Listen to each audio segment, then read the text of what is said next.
माननीय सदस्य प्लीज। अध्यक्ष महोदय, आप नहीं। आज इस गरिमामयी सदन में मैं अपने सभी सम्मानित सदस्यों को लद्दाख की पूर्वी सीमाओं पर हाल में हुई गतिविधियों से अवगत कराने के लिए उपस्थित हुआ हूं। जैसा कि आपको ज्ञात है, हमारे माननीय प्रधानमंत्री श्री नरेंद्र मोदी जी ने हाल ही में लद्दाख का दौरा कर हमारे बहादुर जवानों से मुलाकात की थी एवं उन्हें यह संदेश भी दिया था कि समस्त देशवासी अपने वीर जवानों के साथ खड़े हैं। अध्यक्ष महोदय, मैंने भी लद्दाख जाकर अपने शूरवीरों के साथ कुछ समय बिताया है और मैं आपको यह बताना चाहता हूं कि मैंने उनके अदम्य साहस, शौर्य और पराक्रम को महसूस भी किया है। आप जानते हैं कि कर्नल संतोष बाबू और उनके 19 वीर साथियों ने अपनी मातृभूमि की रक्षा करते हुए अपना सर्वोच्च बलिदान दिया है। अध्यक्ष महोदय, कल ही सदन ने 2 मिनट मौन रखकर उन्हें अपनी श्रद्धांजलि अर्पित की है। सबसे पहले मैं संक्षेप में चाइना के साथ हमारे बाउंड्री इश्यूज के बारे में बताना चाहता हूं। जैसा कि सदन इस बात से अवगत है कि भारत एवं चीन की सीमा का प्रश्न अभी तक अनरिजॉल्व्ड है। भारत और चाइना की बाउंड्री का कस्टमरी और ट्रेडिशनल अलाइनमेंट चाइना नहीं मानता है। हम यह मानते हैं कि यह अलाइनमेंट वेल एस्टेब्लिश्ड भौगोलिक सिद्धांतों पर आधारित है, जिसकी पुष्टि न केवल ट्रीटीज और एग्रीमेंट द्वारा बल्कि हिस्टोरिक यूसेस के प्रैक्टिसेस द्वारा भी हुई है। इससे दोनों देश सदियों से अवगत हैं, जबकि चाइना यह मानता है कि बाउंड्री अभी भी औपचारिक रूप से निर्धारित नहीं है। साथ ही चाइना यह भी मानता है कि हिस्टोरिकल ज्यूरिडिक्शन के आधार पर जो ट्रेडिशनल कस्टमरी लाइन है, उसके बारे में दोनों देशों की एक अलग अलग व्याख्या है। दोनों देश 1950 एवं 1960 के दशक में इस पर बातचीत कर रहे थे, परंतु इस पर म्यूचुअली एक्सेप्टेबल समाधान नहीं निकल पाया। जैसा कि यह सदन अच्छी तरह अवगत है कि चाइना भारत की लगभग 38,000 स्क्वायर किलोमीटर भूमि का अनधिकृत कब्जा लद्दाख में किए हुए है। इसके अलावा 1963 में एक तथाकथित बाउंड्री एग्रीमेंट के तहत पाकिस्तान ने पीओके की 5,180 स्क्वायर किलोमीटर भारतीय जमीन अवैध रूप से चाइना को सौंप दी है। चाइना अरुणाचल प्रदेश की सीमा से लगे हुए लगभग 90,000 स्क्वायर किलोमीटर भारतीय क्षेत्र को भी अपना बताता है। अध्यक्ष महोदय, भारत तथा चाइना दोनों ने औपचारिक तौर पर यह माना है कि सीमा का प्रश्न एक जटिल मुद्दा है, जिसके समाधान के लिए पेशेंस की आवश्यकता है तथा इस इशू का फेयर, रीजनेबल और म्यूचुअली एक्सेप्टेबल समाधान शांतिपूर्ण बातचीत के द्वारा निकाला जाना चाहिए। अंतरिम रूप से दोनों पक्षों ने यह मान लिया है कि सीमा पर पीस और ट्रैंक्विलिटी बहाल रखना बाइलेटरल रिलेशंस को बढ़ाने के लिए यह अत्यंत आवश्यक है। मैं यह भी बताना चाहता हूं कि अभी तक इंडिया चाइना के बॉर्डर एरियाज में commonly delineated line of actual control नहीं है और एलएसी को लेकर दोनों का परसेप्शन अलग अलग है। इसलिए पीस और ट्रैंक्विलिटी बहाल रखने के लिए दोनों देशों के बीच कई तरह के एग्रीमेंट्स और प्रोटोकॉल्स भी हैं। इन समझौतों के तहत दोनों देशों ने यह माना है कि एलएसी पर पीस और ट्रैंक्विलिटी बहाल रखी जाएगी, जिस पर एलएसी की अपनी अपनी रेस्पेक्टिव पोजीशंस और बाउंड्री क्वेश्चन का कोई असर नहीं माना जाएगा। इस आधार पर वर्ष 1988 के बाद से दोनों देशों के बाइलेटरल रिलेशंस में काफ़ी विकास हुआ था। भारत का मानना है कि बाइलेटरल रिलेशंस को विकसित किया जा सकता है तथा साथ ही साथ बाउंड्री मुद्दे के समाधान के बारे में भी चर्चा की जा सकती है, परंतु एलएसी पर पीस और ट्रैंक्विलिटी में किसी भी प्रकार की गंभीर स्थिति का बाइलेटरल रिलेशंस पर निश्चित रूप से असर पड़ेगा। अध्यक्ष महोदय, वर्ष 1993 और 1996 के समझौते में इस बात का जिक्र है एलएसी के पास दोनों देश अपनी सेनाओं की संख्या कम से कम रखेंगे। समझौते में यह भी है कि जब तक बाउंड्री इश्यूज का पूर्ण समाधान नहीं होता है तब तक एलएसी को स्ट्रिक्टली रेस्पेक्ट और एडहर किया जाएगा और उसका उल्लंघन किसी भी सूरत में नहीं किया जाएगा। इन समझौतों में भारत व चाइना एलएसी के क्लैरिफिकेशन द्वारा एक कॉमन अंडरस्टैंडिंग पर पहुंचने के लिए भी कमिटेड हुए थे। इसके आधार पर 1990 से 2003 तक दोनों देशों द्वारा एलएसी पर एक कॉमन अंडरस्टैंडिंग बनाने की कोशिश की गई, लेकिन इसके बाद चाइना ने इस कार्रवाई को आगे बढ़ाने पर सहमति नहीं जताई है। इसके कारण कई जगहों पर चाइना तथा भारत के बीच एलएसी परसेप्शंस में ओवरलैप है। इन क्षेत्रों में तथा बॉर्डर के कुछ अन्य इलाकों में दूसरे समझौतों के आधार पर दोनों की सेनाएं फेस ऑफ आज की स्थिति का समाधान निकालती हैं, जिससे कि शांति कायम हो। इससे पहले कि मैं सदन को वर्तमान स्थिति के बारे में बताऊं, अध्यक्ष महोदय, मैं यह बताना चाहता हूं कि सरकार की विभिन्न इंटेलिजेंस एजेंसीज के बीच कोऑर्डिनेशन का एक इलेबोरेट और टाइम टेस्टेड मैकेनिज्म है, जिसमें सेंट्रल आर्म्ड पुलिस फोर्सेज और तीनों हमारी आर्म्ड फोर्सेज की इंटेलिजेंस एजेंसीज भी शामिल हैं। टेक्निकल और ह्यूमन इंटेलिजेंस को लगातार कोऑर्डिनेटेड तरीके से इकट्ठा किया जाता है तथा आर्म्ड फोर्सेस से उनके डिसीजन मेकिंग के लिए भी शेयर किया जाता है। अध्यक्ष महोदय, अब मैं सदन को इस साल की उत्पन्न परिस्थितियों से अवगत कराना चाहता हूं। अप्रैल माह से ईस्टर्न लद्दाख की सीमा पर चाइना की सेनाओं की संख्या तथा उनके आर्मामेंट्स में काफ़ी वृद्धि देखी गई है। मई महीने के प्रारंभ में चाइना ने गलवान घाटी क्षेत्र में हमारी ट्रूप्स के नॉर्मल ट्रेडिशनल पेट्रोलिंग पैटर्न में व्यवधान शुरू किया, जिसके कारण फेस ऑफ की स्थिति उत्पन्न हुई। ग्राउंड कमांडर्स द्वारा इस समस्या को सुलझाने के लिए विभिन्न समझौतों तथा प्रोटोकॉल के तहत वार्ता की जा रही थी। इसी बीच मई महीने के मध्य में चाइना द्वारा वेस्टर्न सेक्टर में कई स्थानों पर एलएसी पर ट्रांसग्रेशन करने की कोशिश की गई। इसमें कोंगकाला, गोगरा एंड पेंगोंग लेक का नॉर्थ बैंक शामिल है। इन कोशिशों को हमारी सेनाओं ने समय पर देख लिया तथा उसके लिए आवश्यक जवाबी कार्रवाई भी की है। अध्यक्ष महोदय, हमने चाइना को डिप्लोमेटिक तथा मिलिट्री चैनल्स के माध्यम से यह अवगत करा दिया कि इस प्रकार की गतिविधियां स्टेटस को यूनिलेटरली बदलने का प्रयास है और यह भी साफ कर दिया गया कि ये प्रयास हमें किसी भी सूरत में मंजूर नहीं है। अध्यक्ष महोदय, एलएसी के ऊपर फ्रिक्शन बढ़ता हुआ देखकर दोनों तरफ के सैन्य कमांडरों ने 6 जून 2020 को मीटिंग की तथा इस बात पर सहमति बनी कि रेसिप्रोकल एक्शंस के द्वारा डिसएंगेजमेंट किया जाए। दोनों पक्ष इस बात पर भी सहमत हुए कि एलएसी को माना जाएगा तथा कोई ऐसी कार्रवाई नहीं की जाएगी जिससे स्टेटस को बदले। किंतु इस सहमति के वायलेशन में चीन द्वारा एक वायलेंट फेस ऑफ की स्थिति 15 जून को गलवान में क्रिएट की गई। हमारे बहादुर सिपाहियों ने, हमारे बहादुर सेना के जवानों ने अपनी जान का बलिदान दिया और साथ ही चीनी पक्ष को भी भारी क्षति पहुंचाई है। अध्यक्ष महोदय, और अपनी सीमा की सुरक्षा में वह कामयाब रहे हैं। इस पूरी अवधि के दौरान हमारे बहादुर जवानों ने जहां संयम की जरूरत थी वहां संयम रखा तथा जहां शौर्य की जरूरत थी वहां शौर्य प्रदर्शित किया है। अध्यक्ष महोदय, मैं सदन से अध्यक्ष महोदय ये अनुरोध करता हूं कि हमारे दिलेर जवानों की वीरता एवं उनके बहादुरी की भूरी भूरी प्रशंसा की जानी चाहिए। हमारे बहादुर जवान अत्यंत मुश्किल परिस्थितियों में अपने अथक प्रयास से समस्त देशवासियों को सुरक्षित रख रहे हैं। एक ओर किसी को भी हमारे सीमा की सुरक्षा के प्रति हमारे डिटर्मिनेशन के बारे में संदेह नहीं होना चाहिए। वहीं भारत यह भी मानता है कि पड़ोसियों के साथ शांतिपूर्ण संबंधों के लिए आपसी सम्मान और आपसी सेंसिटिविटी भी आवश्यक है।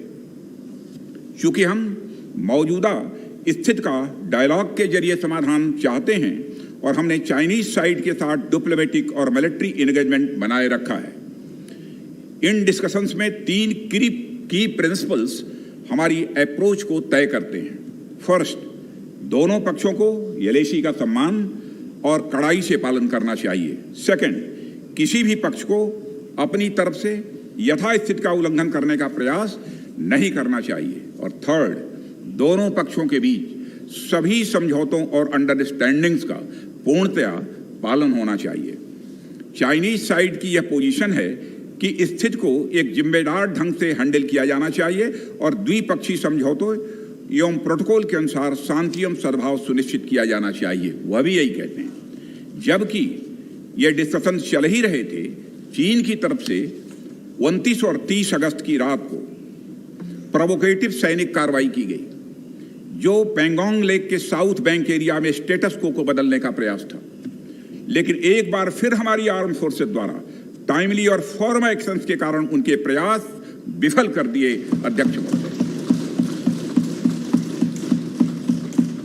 अध्यक्ष महोदय, जैसा कि उपर्युक्त घटनाक्रम से यह स्पष्ट है, चीन की कार्रवाई से हमारे विभिन्न द्विपक्षीय समझौतों के प्रति उसका डिसरिगार्ड पूरी तरह से दिखता है।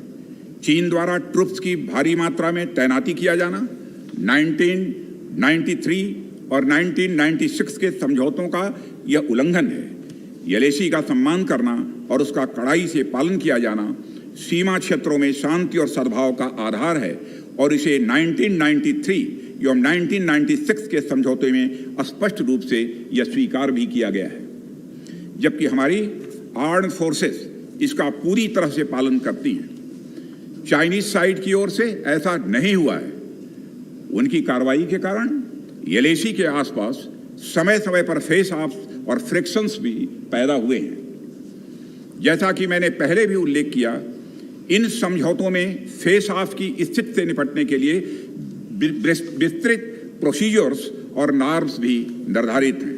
तथापि इस वर्ष हाल की घटनाओं में चाइनीज फोर्सेस का वायलेंट कंडक्ट सभी म्यूचुअली एग्रीड नॉर्म्स का पूरी तरह से उल्लंघन है। अभी की स्थिति के अनुसार चाइनीज साइड ने एलएसी और अंदरूनी क्षेत्रों में बड़ी संख्या में सैनिक टुकड़ियां और गोला बारूद मोबिलाइज किया हुआ है। पूर्वी लद्दाख और गोगरा और कोंकला और पेंगोंग लेक का नॉर्थ और साउथ बैंक पर कई फ्रिक्शन एरियाज हैं। चीन की कार्रवाई के जवाब में हमारी आर्म्ड फोर्सेस ने भी इन क्षेत्रों में उपयुक्त काउंटर डिप्लॉयमेंट्स किए हैं अध्यक्ष महोदय, ताकि भारत के सिक्योरिटी इंटरेस्ट को पूरी तरह से सुरक्षित रखा जा सके। अध्यक्ष महोदय, मैं सदन को आश्वस्त रहना चाहिए कि हमारी आर्म्ड फोर्सेस इस चुनौती का सफलतापूर्वक सामना करेंगी और हमारी आर्म्ड फोर्सेस साथ ही साथ जिस प्रकार की उनके द्वारा आज भी कार्रवाई की जा रही है, जिस प्रकार से सीमा की रक्षा की जा रही है, हम सबको हमारी आर्म्ड फोर्सेस के ऊपर गौरव है अध्यक्ष महोदय, गौरव की अनुभूति होती है।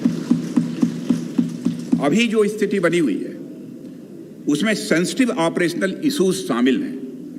इसलिए मैं इस बारे में ज्यादा ब्यौरा का खुलासा यदि करना चाहूं तब भी नहीं कर सकता हूं अध्यक्ष महोदय, यह हमारी एक सीमा है और मैं आश्वस्त हूं यह सदन हमारी इस सेंसिटिविटी को भी समझेगा। और अध्यक्ष महोदय, मैं कोविड-19 के चैलेंजिंग समय में हमारी आर्म्ड फोर्सेस और आईटीबीपी के तेजी से डिप्लॉयमेंट हुई हैं और उनके प्रयासों को एप्रिशिएट किए जाने की जरूरत है। और यह इसलिए भी संभव हुआ है क्योंकि सरकार ने पिछले कुछ वर्षों में बॉर्डर इंफ्रास्ट्रक्चर के विकास को काफी अहमियत दी है। सदन को जानकारी है कि पिछले कई दशकों में चीन ने बड़े पैमाने पर इंफ्रास्ट्रक्चर एक्टिविटी शुरू की है, जिनसे बॉर्डर एरिया में उनकी डिप्लॉयमेंट क्षमता भी बढ़ी है। इसके जवाब में हमारी सरकार ने भी बॉर्डर इंफ्रास्ट्रक्चर के विकास के लिए अपना काफी बजट बढ़ाया है, जो पहले से दोगुना से भी अधिक है। इसके फलस्वरूप बॉर्डर एरियाज में काफी रोड्स और ब्रिजेज भी बने हैं।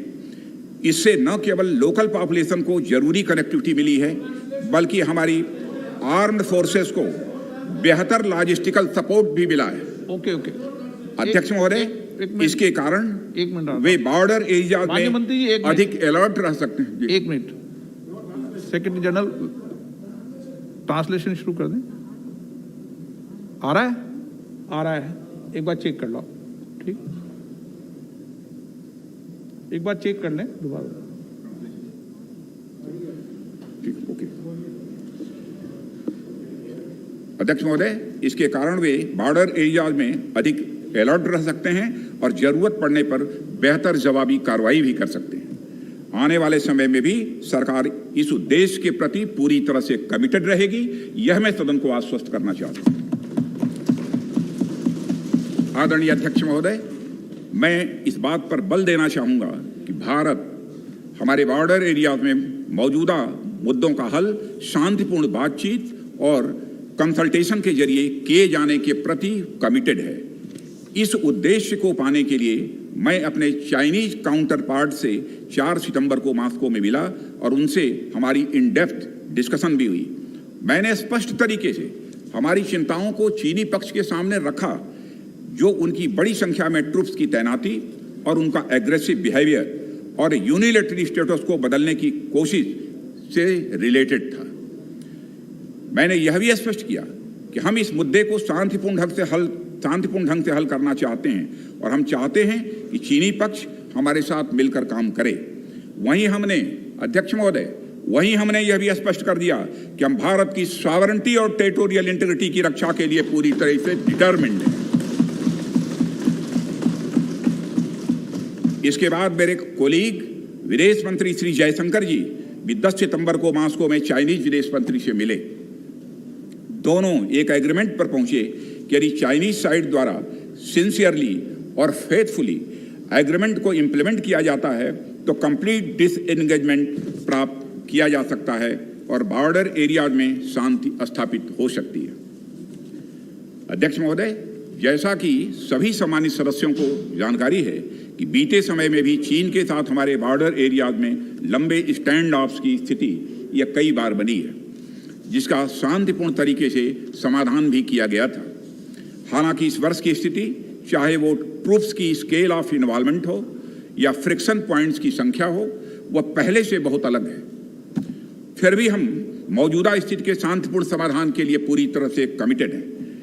इसके साथ साथ मैं सदन को आश्वस्त करना चाहता हूं कि हम सभी परिस्थितियों से निपटने के लिए भी तैयार हैं।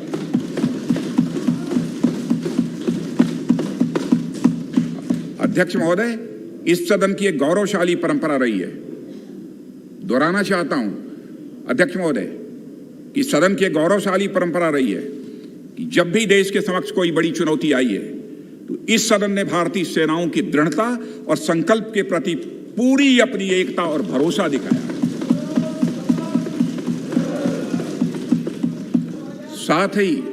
साथ ही सीमा क्षेत्र में तैनात अपने बहादुर सेना के जवानों के शौर्य, पराक्रम और सीमा की सुरक्षा के प्रति उनकी प्रतिबद्धता पर पूरा इस सदन ने विश्वास व्यक्त किया है। अध्यक्ष महोदय और अध्यक्ष महोदय, मैं आपको यह विश्वास दिलाना चाहता हूं कि हमारे आर्म्ड फोर्सेस के जवानों का जोश एवं हौसला बुलंद है, इस पर किसी को संदेह नहीं होना चाहिए। माननीय प्रधानमंत्री जी के बहादुर जवानों के बीच जाने के बाद हमारे कमांडर तथा जवानों में यह संदेश गया है कि देश के 130 करोड़ आदिवासी जवानों के साथ खड़े हैं। उनके लिए बर्फीली ऊंचाइयों के अनुरूप विशेष प्रकार के गर्म कपड़े, उनके रहने का स्पेशलाइज्ड टेंट तथा उनके सभी अस्त्र शस्त्र एवं गोला बारूद की पर्याप्त व्यवस्था की गई है। अध्यक्ष महोदय, हमारे जवानों का यह संकल्प सराहनीय है कि दुर्गम ऊंचाइयों पर जहां ऑक्सीजन की कमी है तथा तापमान 0 से नीचे है, उनके उत्साह में कोई कमी नहीं आती है और वे सियाचिन, कारगिल और आदि ऊंचाइयों पर अपना कर्तव्य इतने वर्षों से लगातार निभाते आ रहे हैं।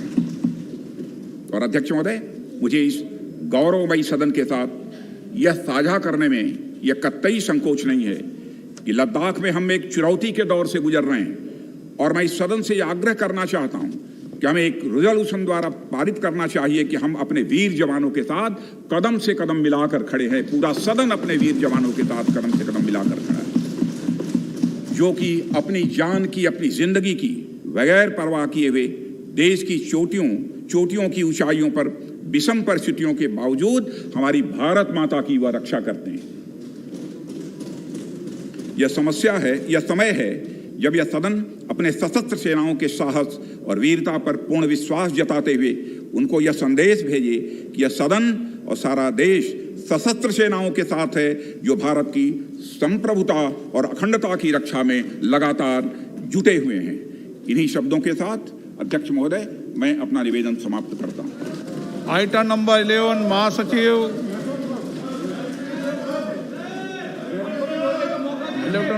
महासचिव